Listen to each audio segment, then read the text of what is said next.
If you want a good game, you've got to have a good game idea, and this one is thanks to this man, the incredibly talented Noel. Noel, you had the idea for the original game. You thought it was a winner. How did you convince other people to come along? Right, first you've got to design the game onto paper. The characters, the worlds, with little images like these. Okay, and the idea of this is not only to see if it works in your own mind, but to convince other people that it That's right, is viable.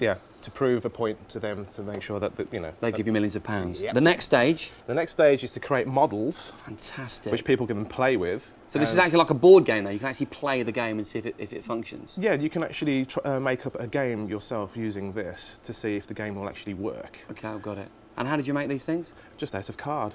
Cardboard. It's Blue Peter all over again. And the final stage involves objects like this. What's the purpose of this shotgun? For marketing and for fun. Great. Do you have a fight, the showdown? Yeah, go on then. Brilliant, go for it. So you've got a bunch of cool characters, but you've got to have an equally cool place for them to live. That's your job, Dominic. You're a game designer. You work specifically on the worlds in Team Buddies. How do you go about making those? Well, you start off with an idea. You take the initial thing, which is in this case a park, and you try and do something original with it. So each level's different.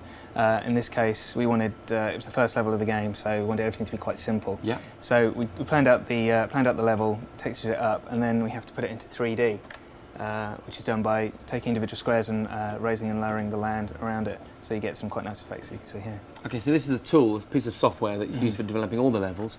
The park is the most basic. What's the most complex? What's your favourite? My favourite level is quite late in the game called Temple Tantrum, and it's an Inca temple. Again, it's quite simple, but when you actually start playing it, it can be quite exciting.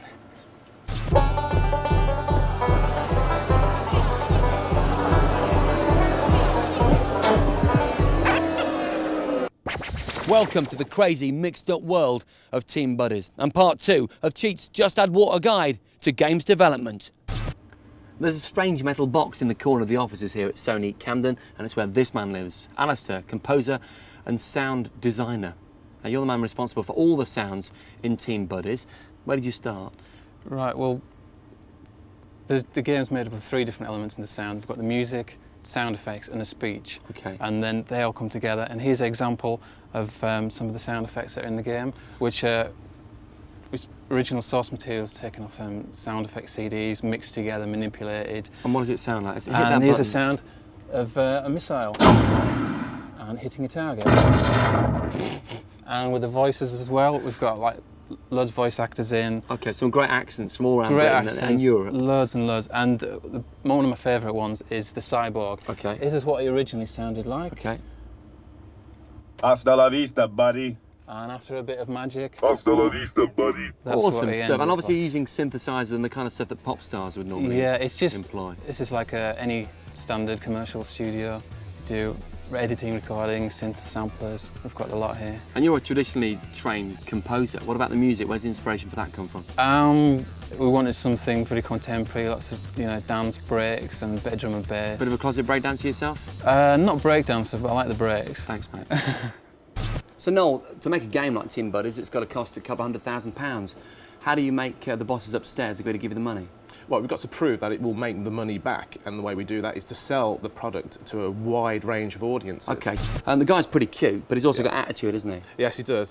He's got to be cute and vicious. Hence the gun with knife on board. Okay, what's the next stage? Obviously you're thinking about marketing at the early stages of development as well. That's right, and within our marketing campaign we used a whole range of film pastiches, which involve FMV sequences in-game as well as posters for magazine shots. Well, this is what all the hard work has been about, the finished product. Rob, you've put in about 1,000 hours gameplay so far. How would you describe the game in a nutshell? It's really a new genre. The idea is that you stack crates, build yourself buddies and weapons, and then you go and kill the opposition. It's fast-paced, it's fun, it's cute, but it's definitely very vicious. Smashing. I couldn't have put it better myself. That about draws to a close the Cheats Just Add Water guide to games development. You guys can pack up now. I'm just going to spend the next 12 hours playing. Cheers.